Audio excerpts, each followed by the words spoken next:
decir, que no sea virus, hongo, parásito ni bacteria. Algo que puede ingresar en ti, que es extraño, que es ajeno y que es un antígeno, por lo tanto el sistema inmune va a tratar de eliminarlo. Dígame un ejemplo. Creo que lo dije hace rato, creo que lo dije hace la semana pasada y ese es uno de los ejemplos correctos. El polen, cuando ingresa principalmente, ¿por qué vía? Exactamente, en la vía, en la mucosa nasal hay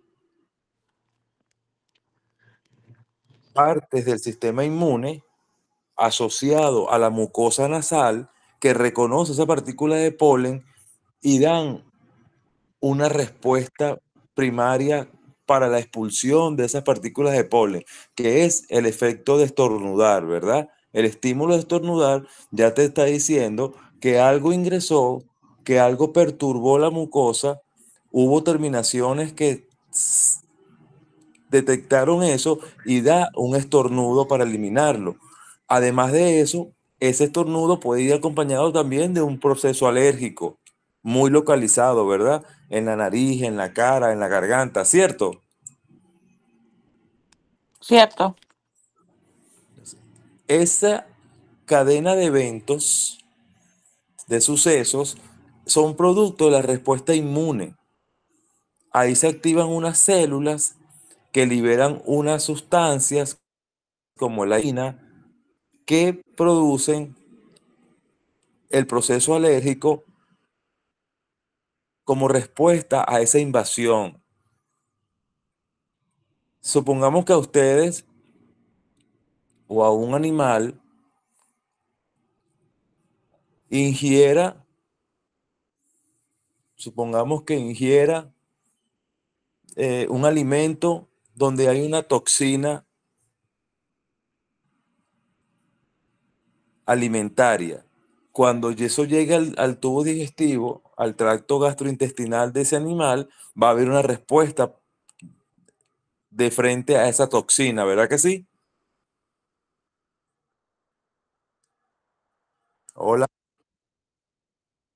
Entonces, eso no es un microorganismo que lo produjo, que va a producir esa respuesta. Es una toxina que un microorganismo dejó en ese alimento o contaminó ese alimento.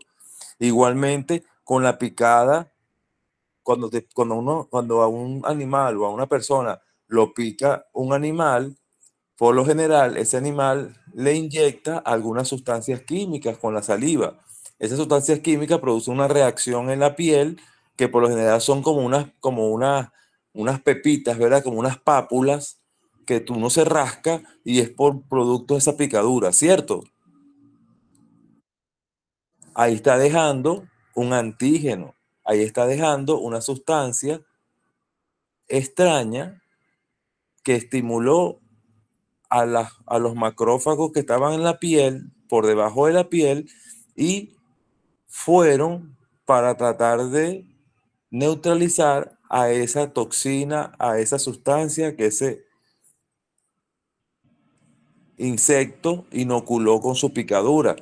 Cuando alguien o un animal se envenena, también está ingiriendo un antígeno, es decir, alguna sustancia química que le puede producir incluso la muerte, también va a comportarse como un antígeno. Entonces, en líneas generales, quise decir con todo esto que los antígenos tienen distinta naturaleza, no son solamente agentes infecciosos. ¿Estamos de acuerdo? Muy bien, ahora sí vamos a entrar en el tema. Vamos a hablar ahora, vamos a hablar ahora de un grupo de elementos que son glicoproteínas que las sintetizan los linfocitos y estos son los anticuerpos de los que vamos a hablar. Ahí tenemos un dibujo esquemático donde eso que está ahí en el centro, esa célula que está en el centro de color rosado, corresponde a un linfocito. Y todo lo que está alrededor de ese linfocito son anticuerpos que ese linfocito sintetizó y secretó al medio externo para que fueran en búsqueda de ese antígeno y lograr su destrucción. ¿Estamos de acuerdo? Sí, profe. Ok.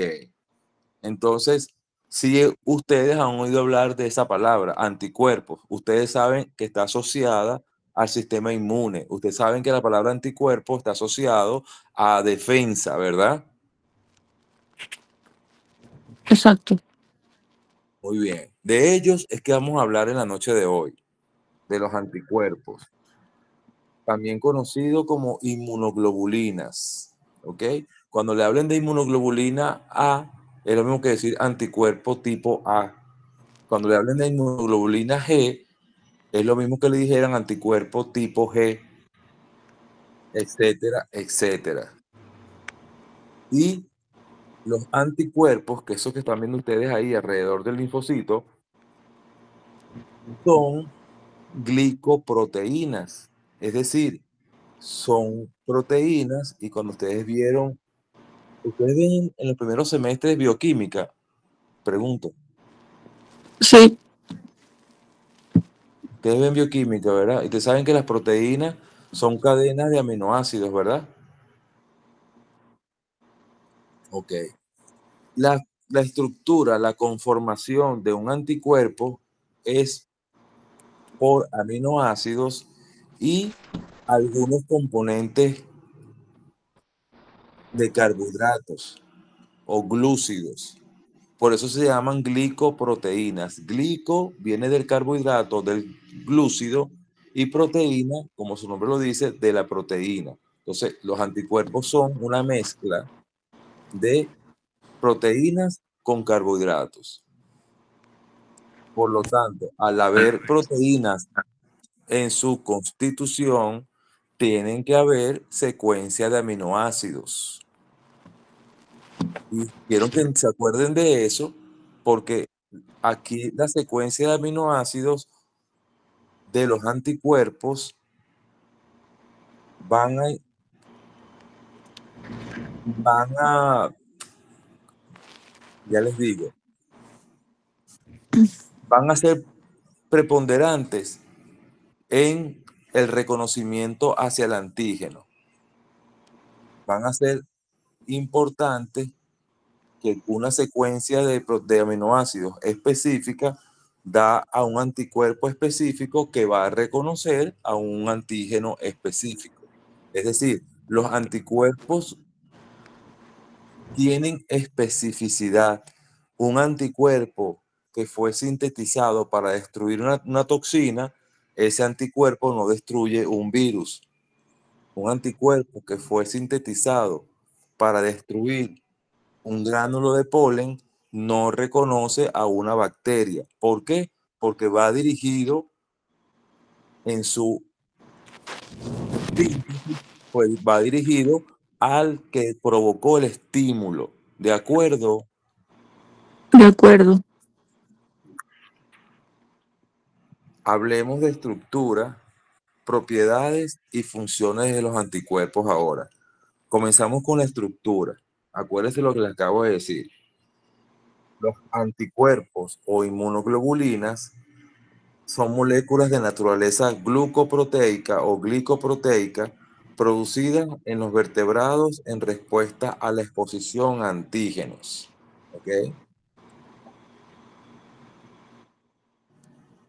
Hay una prueba que se llama la electroforesis que se hace con el suero de un animal o el suero de una persona. Esa prueba se llama electroforesis. ¿Ok? ¿Ustedes saben cuál es la principal proteína que circula en la sangre de las personas y de los animales? ¿Algunos de ustedes saben quién es? ¿Cómo se llama esa proteína? Que es una proteína grande, se sintetiza en el hígado. El colágeno. No, el colágeno está en la piel. ¿Cuál será esa proteína?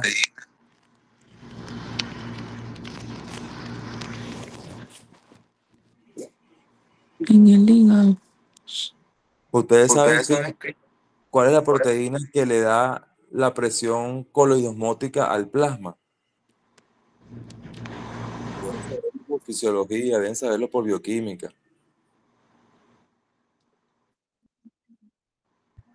Es la albúmina. La albúmina. Albúmina. La albúmina es la proteína más grande y la más importante y la que está involucrada en más funciones a nivel sanguíneo. Pero no es la única. También hay otras proteínas en menor concentración. Por ejemplo, estamos de hablar de la hemoglobina, ¿verdad? Sí. Esto está dentro de los glóbulos rojos y tiene una función que es transportar oxígeno. La albúmina hace otro tipo de transporte, tiene otro tipo de funciones, y la que está más en mayor concentración es la albúmina. Bueno, cuando uno hace una prueba de electroforesis de proteína, que eso es para ver cuáles son las proteínas que están formando el plasma del animal y en qué concentración están esas proteínas, uno hace esa prueba llamada electroforesis. Y en esa electroforesis se refleja el grupo de proteínas plasmáticas. ¿Sí lo ven allí? Ok, fíjense que la que está a la izquierda, que tiene un pico más alto, es decir, la que está en mayor concentración, es la albúmina. Y del lado contrario están las gamma-globulinas. Y ahí están incluidas en la curva anaranjada, están incluidas ¿quién? Los anticuerpos. ¿Lo vieron? Ok. Sí. Entonces, un paciente en condiciones normales debe tener una curva de concentración y de componentes parecida a esa que ustedes están viendo allí. Mucha albúmina, pocas proteínas alfa 1, pocas proteínas del grupo alfa 2, pocas proteínas del grupo beta 2, beta, y pocas proteínas del grupo gamma. Y en el grupo gamma están las inmunoglobulinas o anticuerpos. Esto sería más o menos la composición proteica después que se hace la electroforesis con una muestra de suero animal o de suero humano.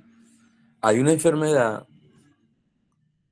que es una enfermedad del tipo inmune, una enfermedad inmunológica, donde los linfocitos sintetizan muchas inmunoglobulinas en cantidades exageradas, sin ningún tipo de estímulo, sin ningún tipo de infección, sin ningún tipo de presencia de algo extraño. Esa enfermedad tiene un nombre que se conoce como mieloma.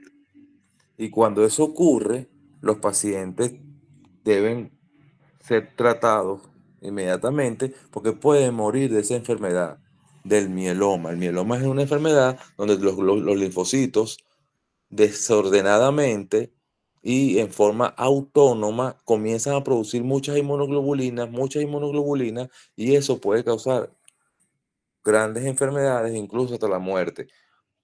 Cuando hacemos una prueba de electroforesis de proteínas,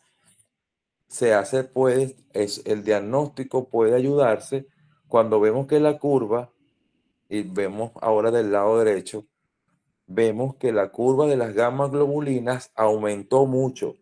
La normal es la línea negra, pero la azul, nos damos cuenta que el pico de las gamma globulinas está muy alto, casi que llega a la concentración de las albúminas, ¿lo ven? Entonces, esa es una forma de descubrir o de hacer un diagnóstico de algo que se sospecha como el mieloma. En personas es una de las pruebas importantes que hay que hacer para descartar esa enfermedad. Entonces ahí empiezan es como decir un tipo de leucemia aproximadamente. Sí me entienden, ¿verdad?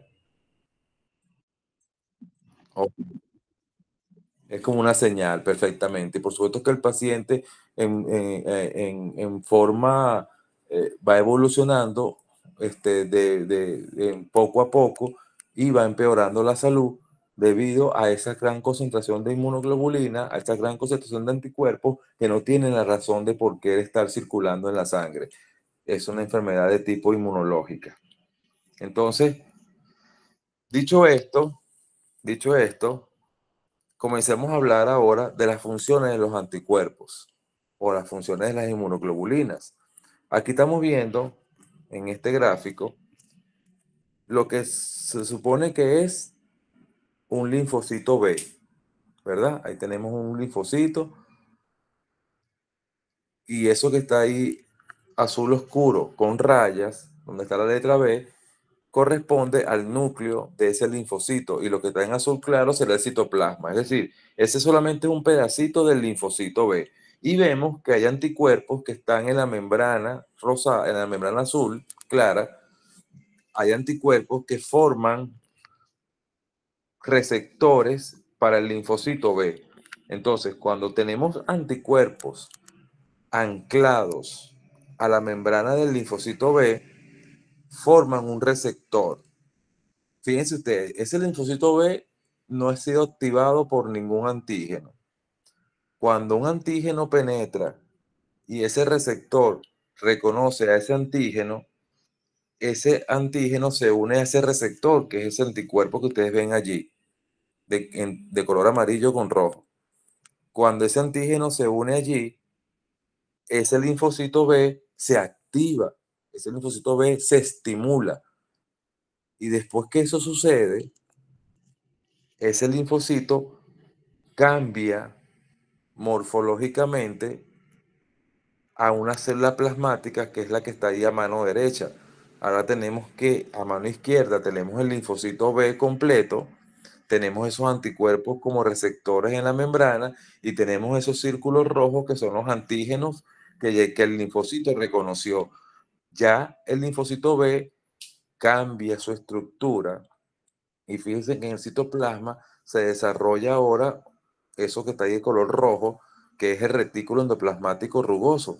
Y el retículo endoplasmático rugoso aumenta en tamaño, aumenta en cantidad porque va a tener una función que es sintetizar proteínas. ¿Y quiénes son esas proteínas? Los anticuerpos que estamos viendo a la derecha. ¿Lo ven? Si yo les pregunto, ¿quién sintetiza los anticuerpos? Ustedes nos pueden decir que es un linfocito B, sino una célula plasmática, porque la célula plasmática es la que maduró, es la que desarrolló estructuras internas para poder sintetizar los anticuerpos. Pero que sí es verdad, es que esa célula plasmática proviene de un linfocito B que se activó. ¿Sí lo ven? Muy bien. Entonces, ¿cuáles serían las funciones de los anticuerpos? Cumplen una función como receptor para poder dar el primer estímulo y luego cumple una función de síntesis y secreción de los anticuerpos específicos. Esos anticuerpos que están a mano derecha, ¿a quién van a buscar? Pregunto. ¿Contra quién van dirigidos? Esos anticuerpos que están ahí de mano derecha con color rojo y amarillo.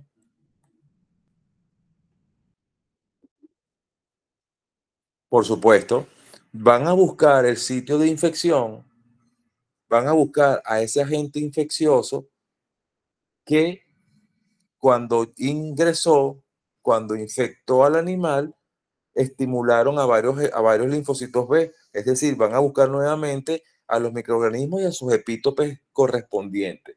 Muy bien, muy bien. Entonces, si hay una infección nueva por otro microorganismo, estos anticuerpos no van a servir, ¿verdad que no?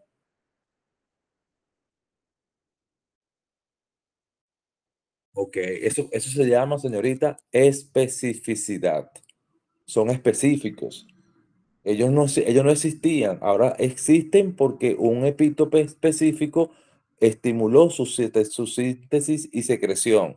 Si viene otro microorganismo, habrán otros linfocitos que se activarán para formar otros anticuerpos distintos.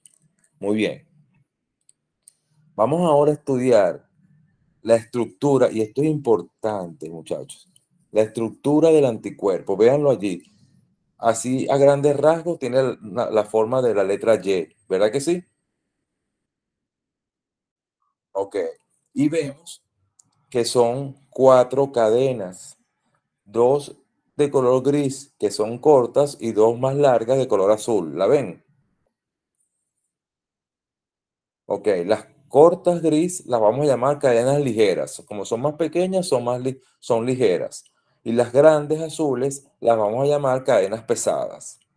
Entonces hay 2 cadenas pesadas y 2 cadenas ligeras. ¿Y qué les dije yo a ustedes que eran los componentes del anticuerpo? Carbohidratos y proteínas. Fíjense ustedes que en las cadenas pesadas hay unos cuadritos pegados a la cadena azul que son carbohidratos. ¿Lo ven? Por eso que son glicoproteínas. Y el resto de la cadena azul, de punta a punta, entonces son proteínas. El mayor componente del anticuerpo es una proteína y en menor concentración tienen a los carbohidratos. Por eso que son glicoproteínas o glucoproteínas. Y fíjense que esas proteínas, ya sea la de las cadenas ligeras o bien sea la de las cadenas pesadas, tienen un extremo con un grupo amino NH3+, ¿lo ven? Y el extremo contrario es otro aminoácido con un grupo carboxilo, COO negativo. ¿Sí lo ven? Entonces, fíjense, todo la constitución de punta a punta, bien sea de la cadena ligera gris o de la cadena pesada azul, toda la secuencia, toda la estructura son aminoácidos unidos uno detrás de otro, son aminoácidos. ¿Sí me entienden, verdad?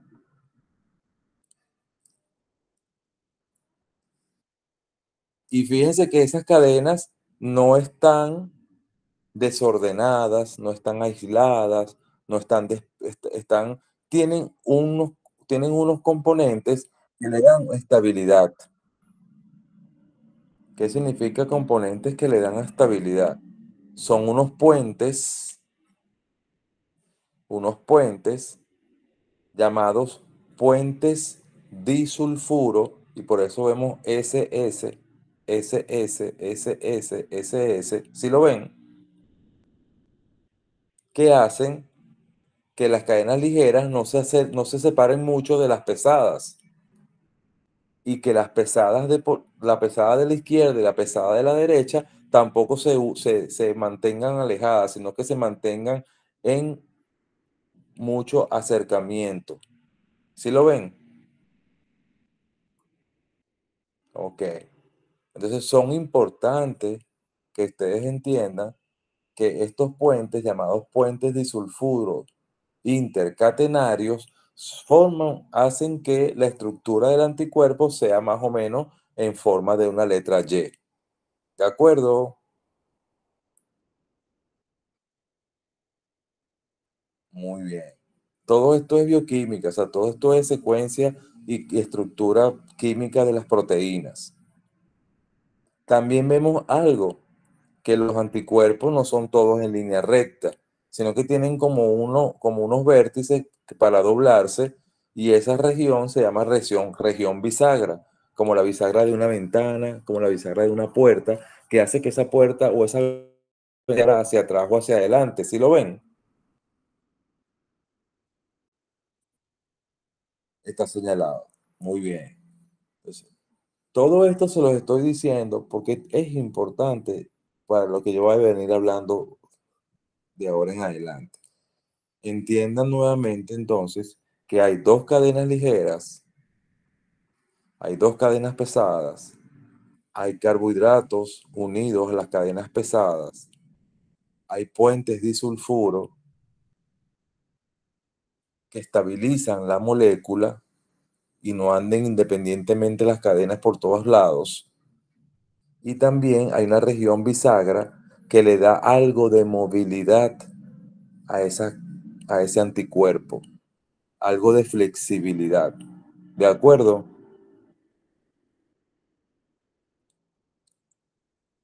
Hola, hola, ¿me oyen? Sí, profe. Bueno, fíjense la importancia que tiene la región bisagra, que les acabo de hablar hace poquito. Supongamos que aquí abajo tenemos un microorganismo a la izquierda y un microorganismo a la derecha. Y eso que tenemos ahí de color amarillo como color ocre es la membrana del microorganismo, ¿verdad? Y tenemos dos botoncitos de color marrón. ¿A qué corresponden esos botoncitos de color marrón en la superficie del antígeno? ¿Cómo se llaman esos botoncitos de color marrón?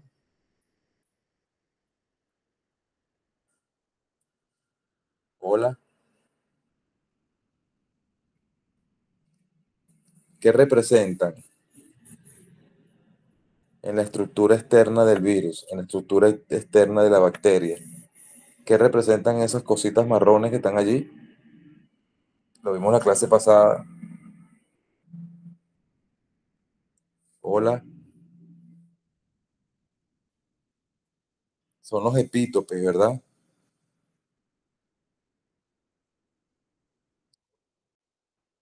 Ok.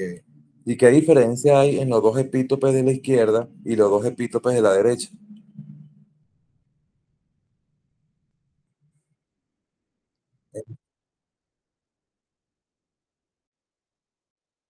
Ok, a pesar de que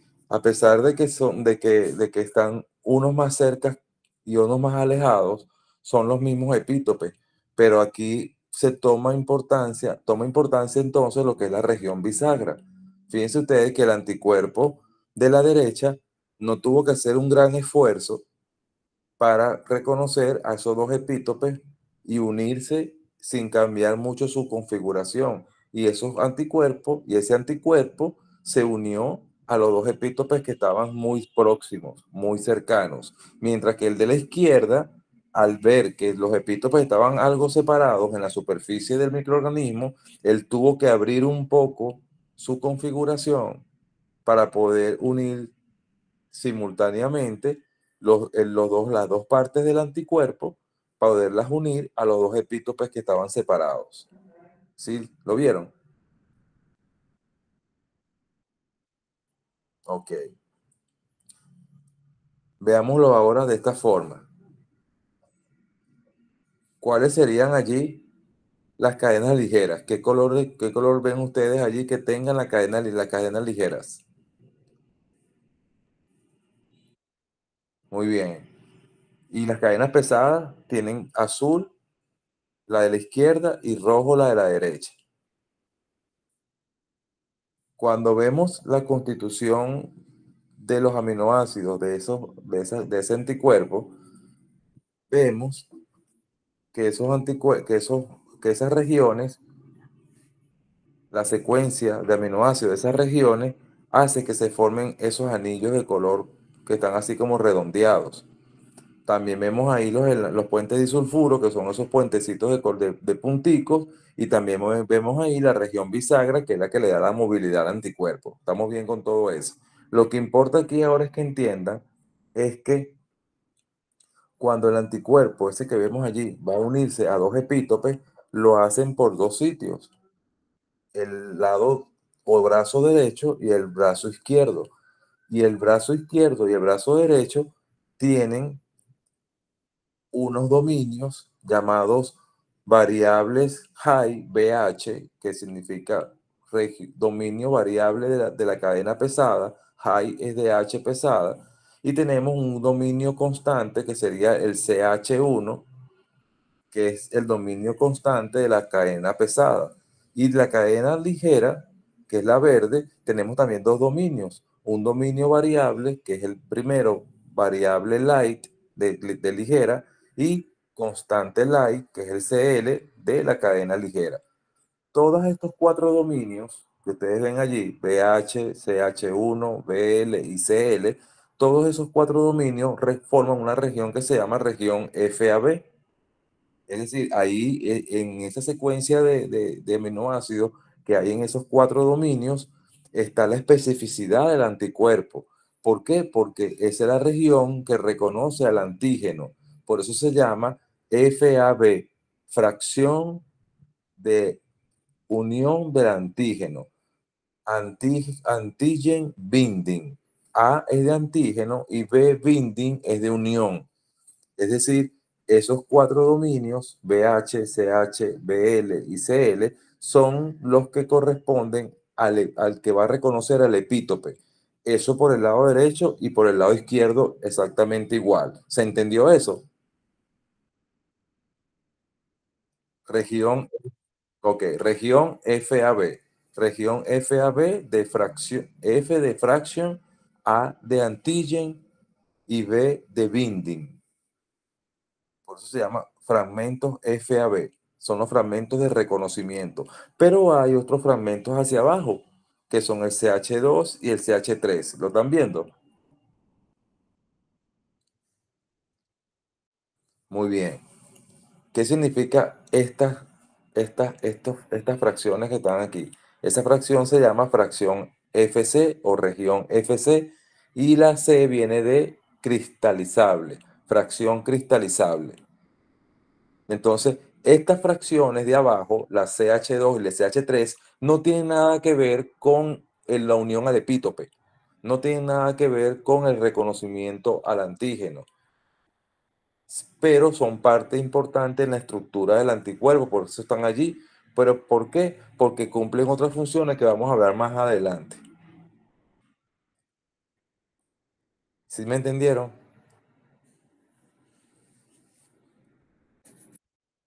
Ok, fíjense ustedes.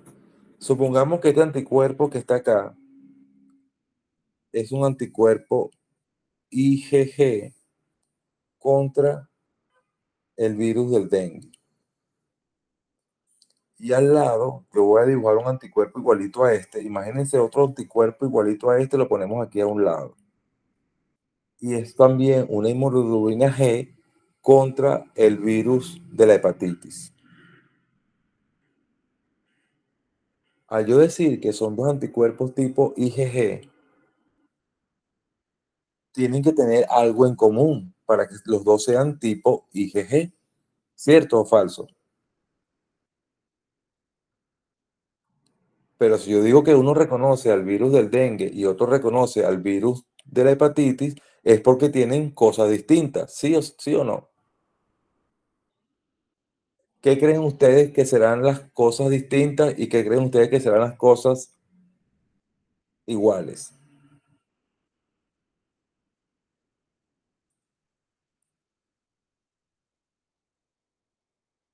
Sí.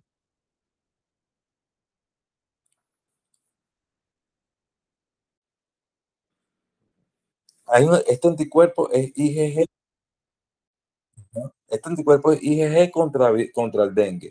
Y otro igualito a ese es también IgG contra hepatitis. ¿Qué habrá de diferente entre uno y otro? Las regiones FAB, ¿verdad?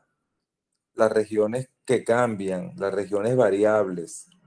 Esas son distintas, porque si esta inmunoglobulina G reconoce al dengue, es porque la región FAB es específica para los epítopes del dengue.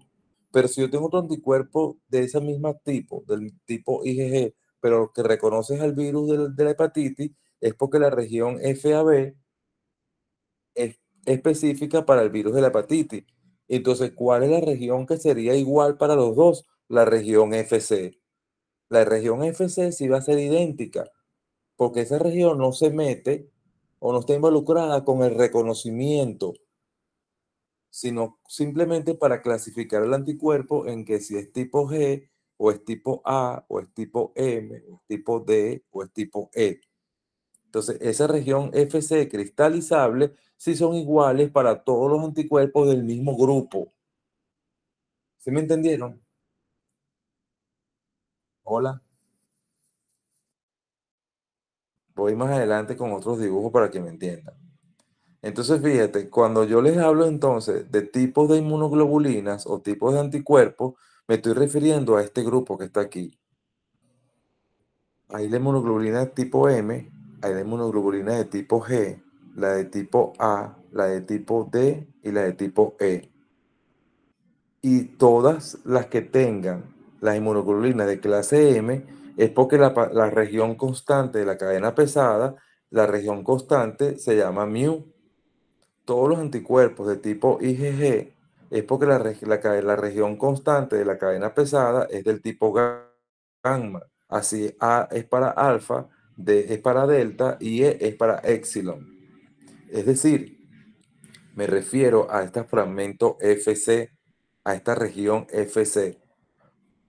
Por la constitución de este fragmento FC es que se clasifican los 5 tipos de inmunoglobulinas. ¿Sí lo vieron? Muy bien.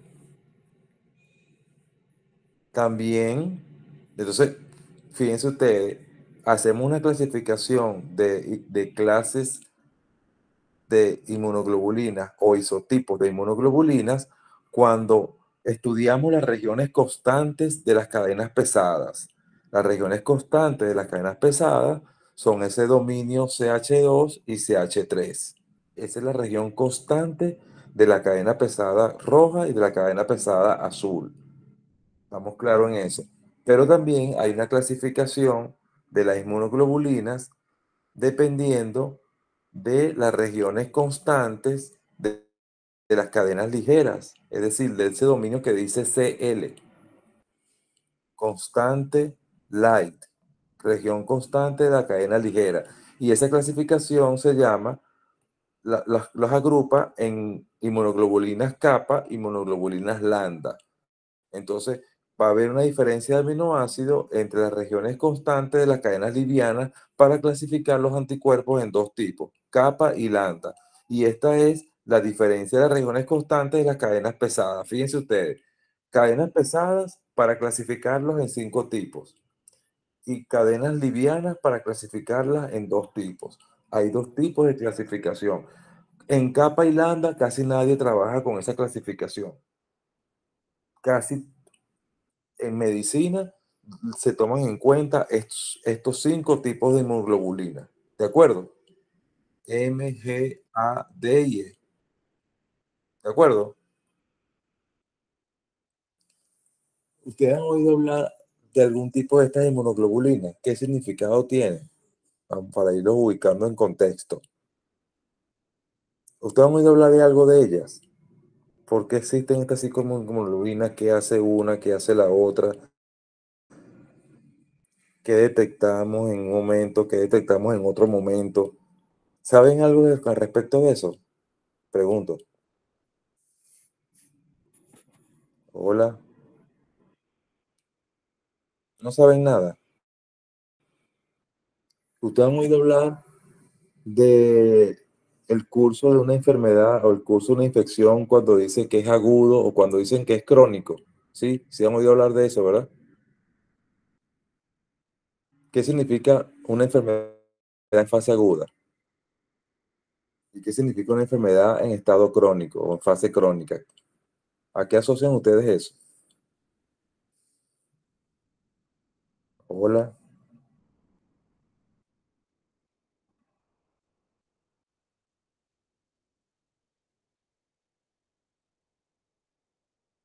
¿Quién está diciendo eso? Exactamente así es. Cuando dicen, mire, ese animal está en fase aguda de la enfermedad, esa persona está en fase crónica de la enfermedad. Es exactamente eso mismo, Cintia. La fase aguda son los comienzos de una enfermedad, son la fase temprana de la infección. Y la fase crónica es cuando ya tiene mucho tiempo de evolución constantemente en el organismo. ¿Sí se entendió eso? Hola. Sí, profe. Ok. Los anticuerpos de los que estamos hablando hoy también se relacionan en la fase de la evolución de la enfermedad. ¿Estamos de acuerdo? ¿Ustedes se imaginaban que si la infección es temprana, hay un grupo de anticuerpos y cuando la infección es tardía, vieja, crónica, de larga data, hay otro grupo de anticuerpos? ¿Ustedes sabían eso? Ok, entonces vamos a hablar de dos tipos de anticuerpos según la fase de la enfermedad. En anticuerpos de fase aguda y anticuerpos de fase crónica. ¿De acuerdo? Ustedes se sacan la sangre el día de mañana y van para un laboratorio y le dicen a ustedes, y le dicen, háganme los anticuerpos contra el virus del COVID. Si alguno de ustedes le dio COVID en el 2020 o en el 2021, y ahorita en el 2025, que ya estamos terminando el 2025, hay anticuerpos todavía detectables en la prueba de laboratorio, ¿son anticuerpos nuevos o viejos? ¿Fase aguda o fase crónica? En ese entonces están reportándote la segunda que está en la lista, la inmunoglobulina G. Ese es el anticuerpo asociado a la fase crónica. Y cuando tú te enfermas y te van y te hacen el estudio en pocos días después de la infección, que aún tienes fiebre, que aún tienes sintomatología, que te pueden incluso hasta hospitalizar, buscamos otro tipo de anticuerpos, buscamos el de la fase ¿qué? Y en este caso vamos a buscar a los M, de acuerdo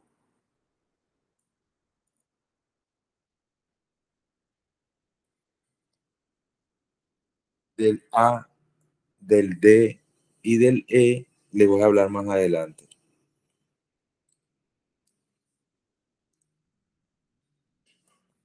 Cuando yo dije que los anticuerpos eran secuencia de aminoácidos, que había un componente proteico, un componente de carbohidrato, es decir, son elementos sensibles a la acción proteolítica de algunas enzimas.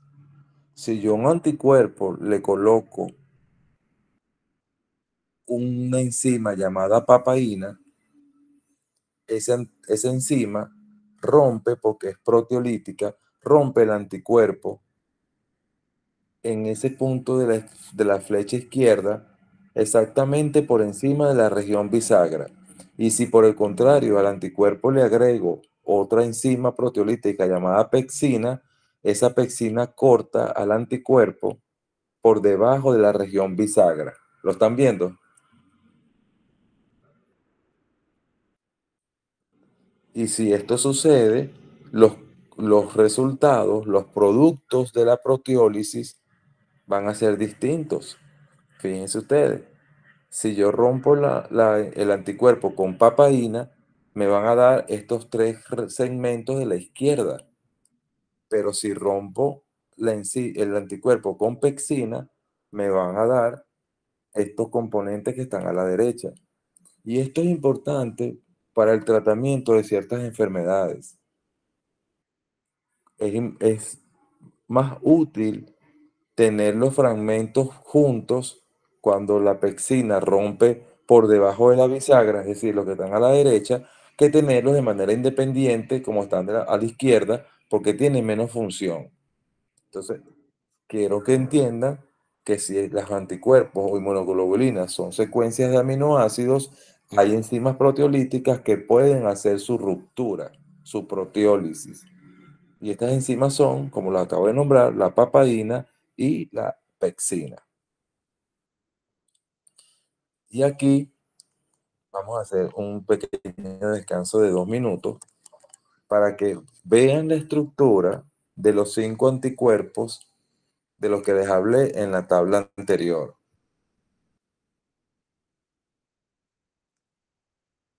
Estos que están acá. ¿Lo están viendo?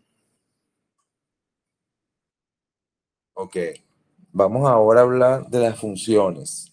Ya estamos un poquito más adelante de la mitad de la clase.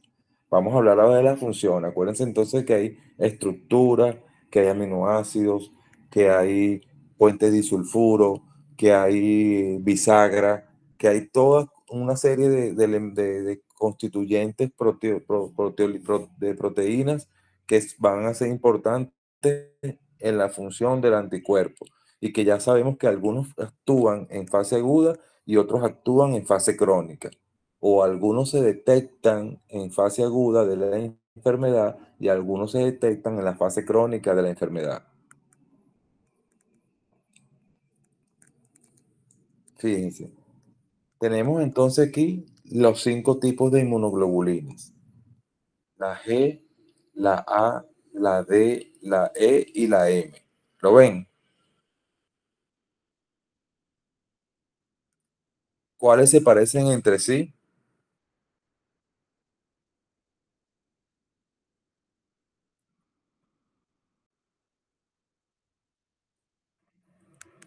Y la E no se parece tampoco, un poco.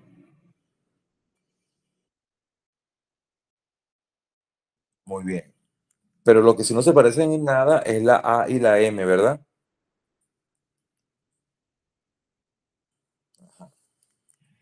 Vamos ahora a hablar de inmunoglobulinas monoméricas y, e inmunoglobulinas poliméricas.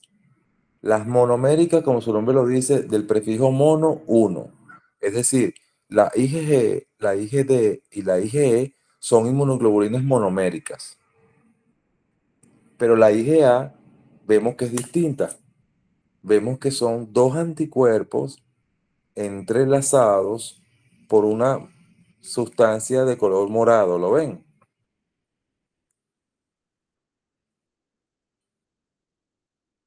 Hola, la IgA, ¿la ven? Un anticuerpo arriba y un anticuerpo abajo. Y que hay una estructura curva de color morado que va desde arriba hacia abajo y hacen que las dos se mantengan unidas. ¿La ven? Hola.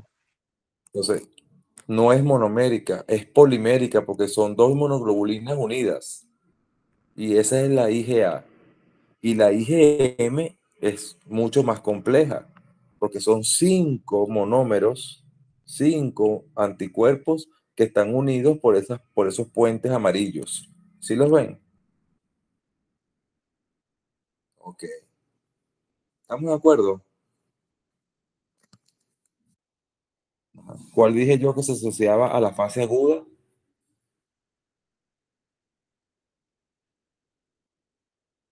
La de la derecha. Y a la fase crónica, ok. No hemos hablado todavía nada de las tres que están en el medio. ¿De acuerdo? Muy bien. ¿Qué dice la IgA arriba?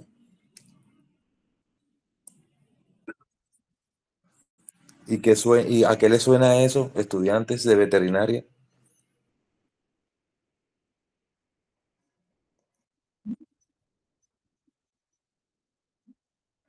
No que generan, que están en las secreciones o líquidos, que están. Y cuando tú dices que generan, pero yo te digo que no es generar, es que están en las secreciones y líquidos, ¿qué te viene en la mente, chica?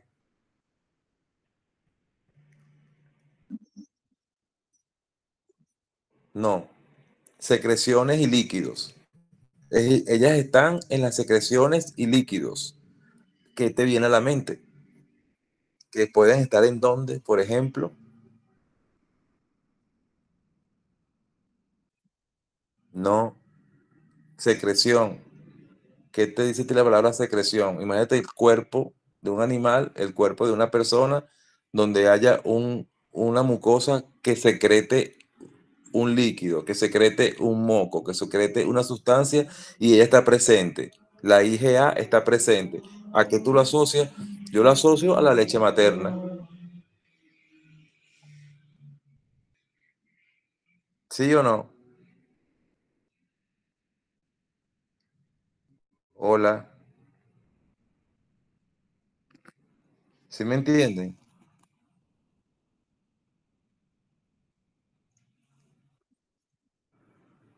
Es decir, esa es la inmunoglobulina de las mucosas secretoras. Es decir, es la que va a ayudar a la defensa de los microorganismos que entren por esas vías o puertas de entrada, que entren por la mucosa genital, que entren por la mucosa, por las glándulas mamarias, son las inmunoglobulinas que van a defender al organismo en esos espacios que no son órganos y tejidos ni que son la sangre, sino que son glándulas que tienen una secreción, por ejemplo, la glándula mamaria, por ejemplo, la glándula del epitelio respiratorio, son epitelios mucosos que están a la luz expuestos al medio ambiente y allí la concentración de la inmunoglobulina que se encuentra es la de IgA.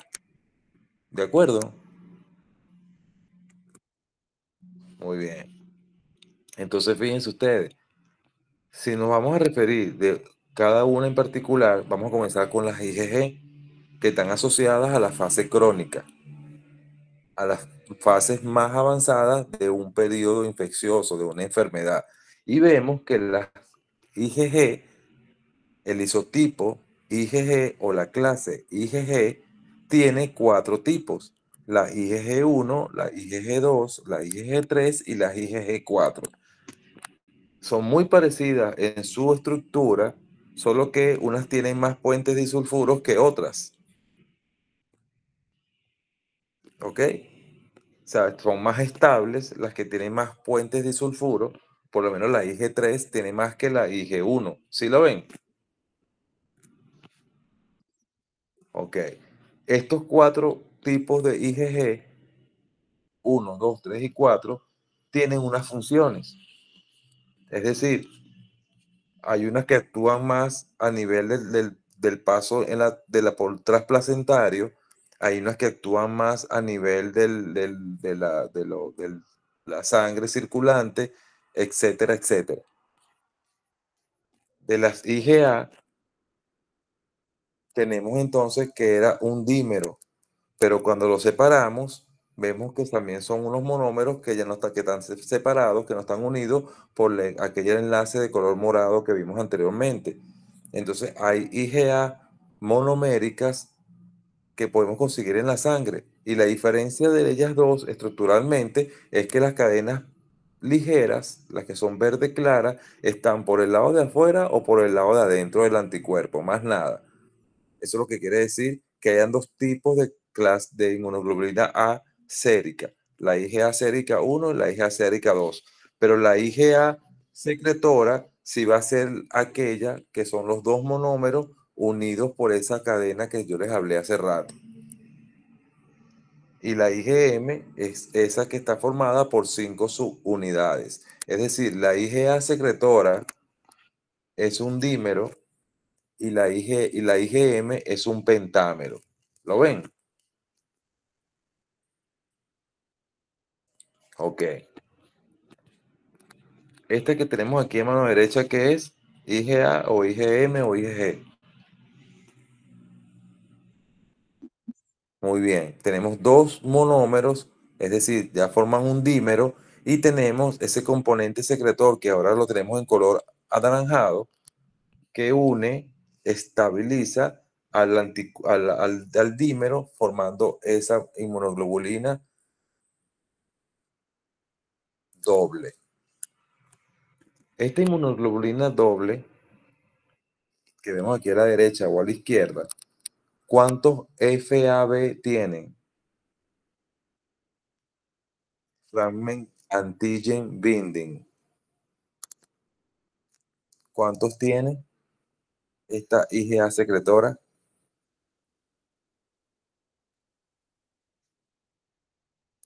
¿Cuántos sitios de unión a los epítopes? Hola. ¿Se acuerdan de la estructura que le dije hace rato?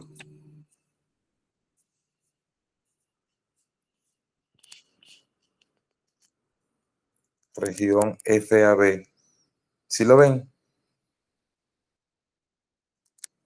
Este anticuerpo, ¿cuántos FAB tiene? Tiene dos, el de la izquierda y el de la derecha, ¿verdad? Unen un epítope por la derecha y un epítope por la izquierda. Si es un monómero, si es una inmunoglobulina monomérica, tiene dos. Pero si es una inmunoglobulina dimérica, ¿cuántos FAB tienen?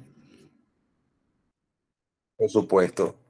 O sea que una sola inmunoglobulina secretora puede unir a 4 epítopes al mismo tiempo. Y si esta puede unir 4 epítopes, ¿cuántos puede unir la IgM?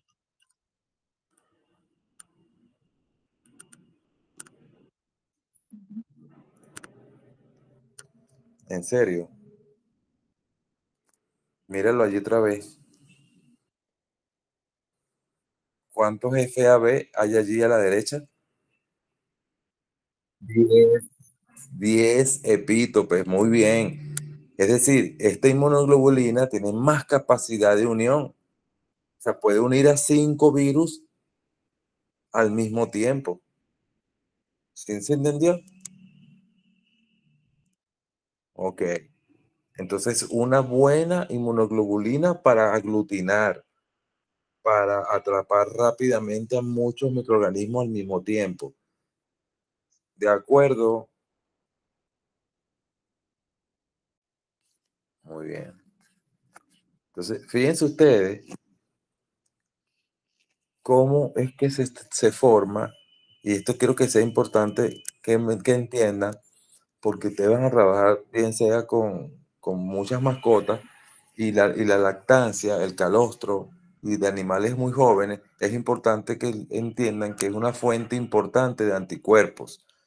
¿Y de anticuerpos de qué tipo? De IgA, porque yo les acabo de decir entonces que la IgA es la que se sintetiza en las glándulas, en las mucosas. Y el mejor ejemplo es los anticuerpos calostrales en los potros, en los becerros, en los corderitos, en los cachorros de gatos o de perros o de caninos. ¿De acuerdo? Bueno, fíjense ustedes que aquí abajo tenemos una célula plasmática. Esta célula plasmática ya tiene la capacidad de sintetizar anticuerpos. Ya no es linfocito B, ya maduró. Antes era un linfocito B, ahora se llama célula plasmática. Y forma esos anticuerpos que están allí. Forman esas IgA que están allí abajo, al lado del número 1. Pero vemos que esa IgA le falta algo para estabilizarla. Y ese algo es el componente secretor, que es ese que está ahí pegado a la membrana de las células que están arriba, de color azul. Estas dos células son células epiteliales, por ejemplo, de un conducto de una glándula mamaria. Cuando ese anticuerpo llega por la lámina basal de esa célula, se incorpora el componente secretor, ese anticuerpo entra en el citoplasma, estamos hablando del punto 2, y ahora vamos a hablar del punto 3, ya el anticuerpo donde se ha acoplado el componente secretor está dentro de una vesícula, que es esa vesícula blanca, y luego en el epitelio, en la parte de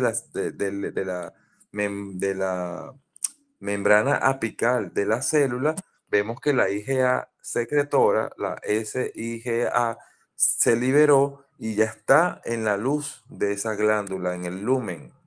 Es decir, ya está formando parte de esa secreción, bien sea una secreción bronquial, una secreción urogenital, una secreción intestinal o una secreción de una glándula como la leche en la glándula mamaria. Es decir, ya esa secreción, ese líquido que va al exterior, lleva mucha concentración de monoglobulina A. ¿Y eso es por qué? Porque todo comenzó con una célula plasmática que sintetizó la inmunoglobulina, le acopló el componente secretor a nivel del citoplasma de la célula y luego por el otro, por la membrana contraria, es decir, la membrana superior, la membrana apical, la inmunoglobulina A se secretó. Ya se liberó para formar parte de la secreción. ¿De acuerdo? Muy bien. Entonces, poco a poco, ¿qué características tienen las inmunoglobulinas G? Las de fase crónica, las que son IG1, IG2, IG3 y IG4. El isotipo de inmunoglobulina G tiene 4 tipos. Todas en general, la inmunoglobulina G es la inmunoglobulina de mayor concentración sérica. Todas representan del 75 al 80% de las inmunoglobulinas que se pueden detectar en aquella electroforesis que les enseñé hace rato. Esa curva de electroforesis, donde están las gamma globulinas, esa curva pequeña, un 75 a un 80% del componente son inmunoglobulinas G. Tienen una vida media aproximada de 21 días. Es el anticuerpo de mayor producción en las respuestas inmunitarias secundarias. Es decir, cuando hay un primer estímulo, después cuando hay un segundo o tercero o sucesivos estímulos, las que más se sintetizan, las que más se producen son las IgG y tienen la mayor facilidad de difundir a los espacios extravasculares corporales. Por lo tanto, no, es el anticuerpo predominante en los tejidos que no son mucosos. Acuérdense que en los mucosos es la IgA secretora, pero en los tejidos no mucosos es el anticuerpo que más fácilmente difunde en esos espacios. Esta inmunoglobulina G tiene una infusión importante. Fíjense ustedes en este gráfico. La inmunoglobulina G aquí va a cumplir una función de oxonización. ¿Qué significa oxonización? Oxonización significa poner, volver, transformar más apetecible al antígeno por otras células que quieran después fagocitarlo para destruirlo. Por ejemplo, entra un microorganismo, entra un virus, entra una bacteria. Se unen externamente por fuera las inmunoglobulinas G. Eso hace que esa bacteria sea más fácilmente reconocida por una célula fagocítica para que la fagocite, la destruya y la elimine. Fíjense, tenemos aquí a la izquierda un virus y serán unidos dos anticuerpos IgG. ¿Lo ven? Arriba a la izquierda. Ok.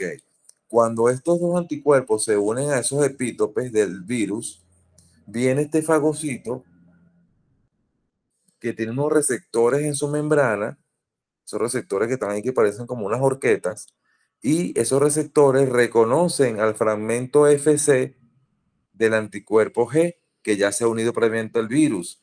Esto es el fenómeno de oxonización. Luego, esto manda unas señales al citoplasma de ese fagocito y ese fagocito comienza a emitir unos brazos, que esos brazos llamados pseudópodos comienzan a englobar a la partícula extraña, al antígeno, y cuando ya está dentro del citoplasma, produce su destrucción.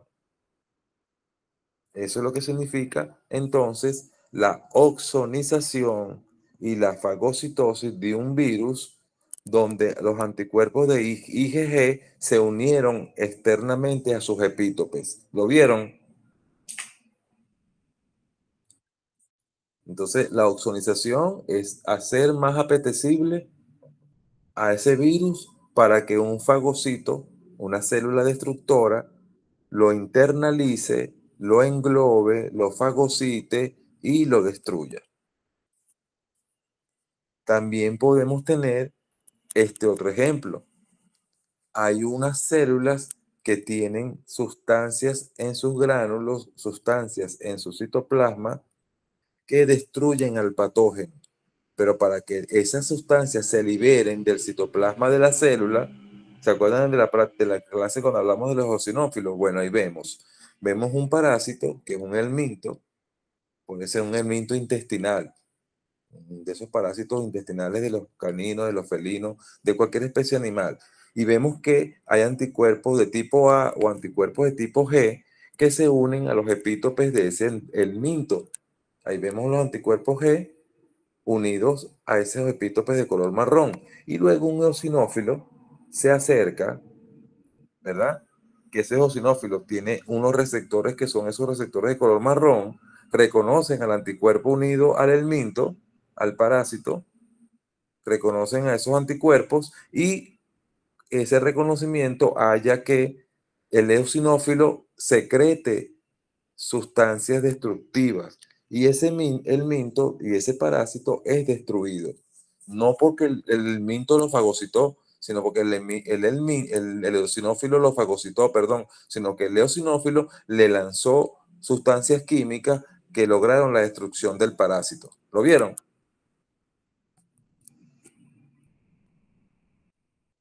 Ok. Entonces, fíjense ustedes, es la destrucción de un parásito por ayuda de los anticuerpos. Ese eosinófilo fue citotóxico para ese parásito porque le envió todo su arsenal de sustancias químicas que estaban en el citoplasma. ¿Pero por qué? Porque había una señal previa, anticuerpos unidos al parásito externamente. ¿De acuerdo? Muy bien. Y aquí es otro tipo de destrucción. Tenemos a una célula, a un microorganismo que tienen unos antígenos en su superficie, tienen unos epítopes y las inmunoglobulinas G se unen a esos epítopes, ahí lo vemos. Y esa unión es reconocida por un linfocito porque tiene unos receptores de color verde que se unen a los fragmentos FC del anticuerpo previamente unido a esa célula que está allí, que tiene esos epítopes extraños. Entonces, ese linfocito llamado asesino por naturaleza, natural killer, destruye a la célula que fue previamente recubierta por anticuerpos. Entonces también es otro tipo de defensa, es otro tipo de destrucción debido a la presencia de anticuerpos, que fue mediada, que fue ayudada por el reconocimiento primero de los anticuerpos. Vamos a hablar ahora de la inmunoglobulina A. Y recuerden que les dije que la más importante era la IgA secretora. Entonces, estas IgA secretoras son las segundas inmunoglobulinas en concentración sérica. Es decir, si las G eran de 75 a 80%, las A son de 10 a 15% de concentración y tienen una vida media aproximada de 6 días. Son las que se encuentran con mayor abundancia en la saliva, en las lágrimas, en el sudor, en la leche materna, en el líquido prostático, en el moco de las vías bronquiales, en el moco de las vías genitourinarias o en el moco de las vías digestivas. ¿Lo están viendo? Ok. Ya hablamos entonces de la IgA suficientemente. Vemos que son un dímero, pero en el suero principalmente se consiguen como monómeros cuando están circulando en el suero, pero cuando están en las secreciones, principalmente como dímeros, trímeros o algunos hasta tetrámeros. ¿Ok? Todos ellos estabilizados por una cadena J, que es esa cadena que ustedes ven ahí que les hablé, o componente secretor. Y es el anticuerpo principal en las secreciones. Como lo vemos allí, ahí tenemos un becerro de poquitos días de nacimiento, alimentándose de su leche, de la leche materna y de una vez logrando inmunizarse, logrando contener defensas que vienen de la leche materna de su mamá, de su madre. Vamos ahora a hablar de las IgM. Las IgM, que son las pentaméricas, la más grandota, ¿lo recuerdan? Asociada a la fase aguda de la enfermedad, asociada a los primeros días de la infección, representan el 5 al 10% de las inmunoglobulinas séricas totales y tienen una vida media aproximada de 5 días. Es decir, ellas son las primeras que se sintetizan en los primeros días de la infección, por eso es que se llaman inmunoglobulinas de fase aguda o anticuerpos de fase aguda, pero también desaparecen muy rápido. O sea, solamente duran circulando en la sangre 5 días nada más. predominan las respuestas inmunitarias primarias. Es decir, cuando ocurre una infección por primera vez de un microorganismo dentro de un animal, las primeras que se detectan, las primeras que se sintetizan son las IgM. Y cuando sus valores están aumentados contra cierto agente infeccioso, es indicativo de la que la infección es reciente o que la infección es aguda. Cuando si ustedes les llega a dar un proceso infeccioso y quieren descartar que ese proceso infeccioso es por ejemplo, una hepatitis, y se hacen el examen de sangre y le da la IgM positiva contra el virus de hepatitis A, que es el más inofensivo de todos ellos, porque se adquiere por los alimentos principalmente o por el agua contaminada. Entonces, ese anticuerpo que te detectan es el IgM en los primeros días de evolución de la hepatitis. Entonces significa que está comenzando, está en fase aguda. ¿De acuerdo? Ok.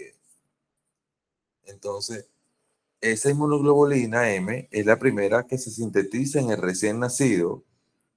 Su presencia aumentada o su alta concentración en recién nacidos indica que hay una infección congénita.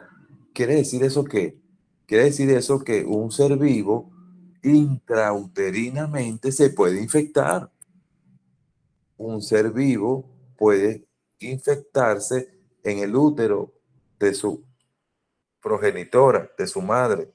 Y allí él es capaz, ese animal en desarrollo, o esos animales que están en el útero de ese animal en desarrollo, pueden comenzar a sintetizar por ellos mismos sus primeros IgM.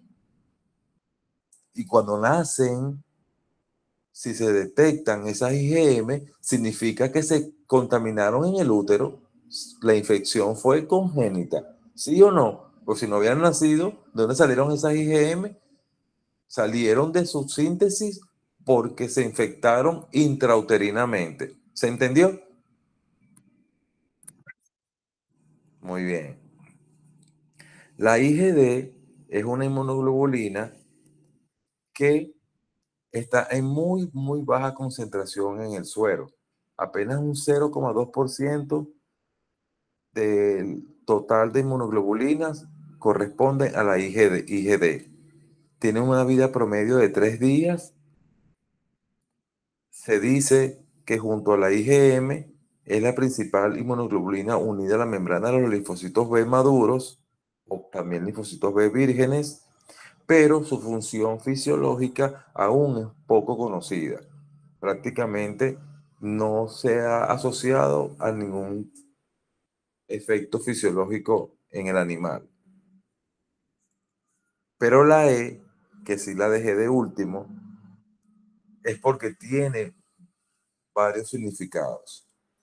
¿Qué significa que un paciente tenga mucha concentración de IgE, que está pasando por un proceso infeccioso importante, bien sea por alergia o por parásitos? Eso es porque estos anticuerpos actúan buscando o llamando a las células cebadas, también a los mastocitos, también a los basófilos y a los eosinófilos, y uniéndose a esas inmunoglobulinas E. Entonces, todas estas células de procesos alérgicos, como las células cebadas, mastocitos, basófilos y eosinófilos, tienen en sus gránulos citoplasmáticos muchas sustancias que alteran más el proceso alérgico, como por ejemplo la histamina. Entonces, están aumentadas en procesos alérgicos o procesos parasitarios. ¿Qué sucede cuando una persona o un animal está pasando por una etapa aguda de un proceso alérgico? Hay mucha irritación de las mucosas o hay muchos estornudos, y eso, cuando tú le haces una hematología a un paciente en esas fases, hay muchos eosinófilos circulando, más de lo normal. ¿Por qué? Porque están asociados su alta concentración al proceso alérgico en fase aguda que está corriendo en ese momento o que está cursando el paciente. Entonces, las inmunoglobulinas E están, desde el punto de vista clínico, la importancia es porque participan de manera importante en los procesos alérgicos y procesos parasitarios. Aquí tenemos, pues, tenemos una inmunoglobulina E que se une a esa célula cebada por la presencia de ese alergeno, de ese polvillo del polen, de esos ácaros del ambiente. Entonces, esta célula cebada agarra y suelta todos esos gránulos que están en su citoplasma, que están formados, por ejemplo, por histamina y otras sustancias que median la reacción alérgica. Por eso que en los procesos alérgicos, en el caso de los seres humanos, lo que indican principalmente es un antihistamínico. Llámese loratadina, deloratadina, cetidicina, todas esas sustancias que inhiban a esas células para que no suelten esos gránulos y empeoren el proceso alérgico. Es decir, dan entonces como tratamiento algún antihistamínico. ¿Sí o no? Bueno, llegamos al final de la clase. Un poquito densa, pero de verdad que es muy, muy interesante porque ya conocen que los anticuerpos están porque están, de dónde provienen, cuál es la función de los principales 5 tipos de anticuerpos, y la siguiente clase vamos a hablar de aplicaciones clínicas. Vamos a hablar de anticuerpos maternales, vamos a hablar de anticuerpos, las funciones en el laboratorio, para qué sirven, cómo pueden ser utilizados todos ellos en una clínica y en un laboratorio para muchas cosas. ¿Quiénes entraron hasta el final, por favor, para colocarle la asistencia? Yo, profe. Hola, profe, buenas noches. María Antonieta Buenas noches, González. profe Victoria González. Victoria González, ya te estoy buscando. Listo, Victoria. ¿Quién más? Buenas noches, Stephanie profe. Chemel. Verónica Gómez. ¿Gómez qué? Verónica. Verónica. Ya te conseguí. Listo, Verónica. ¿Quién más? Ariana Marta Chemel. Vesga. Astrid López. Astrid. Ok, Astrid, ya me acuerdo de ti. Astrid López, listo, ya marqué. ¿Quién más? Stephanie Stephanie Chemel. Chemel, ajá. Chévere, ya te marqué, Stephanie. Yailin Vale. López, profe. Yailin, ¿cómo estás, Yailin? Chévere, ya también te marqué, te conseguí. ¿Quién más? Gracias, profe. Feliz noche. María Vesga. María. Vesga. Ah, Vesga, claro que sí. Aquí te conseguí en la lista. Gracias, Chévere. profe. Juan Barbato, profe. Cintia, que interviniste. Ok, y tuviste tu intervención. Chévere, Cintia. Ariadne Andrade, profe, la primera de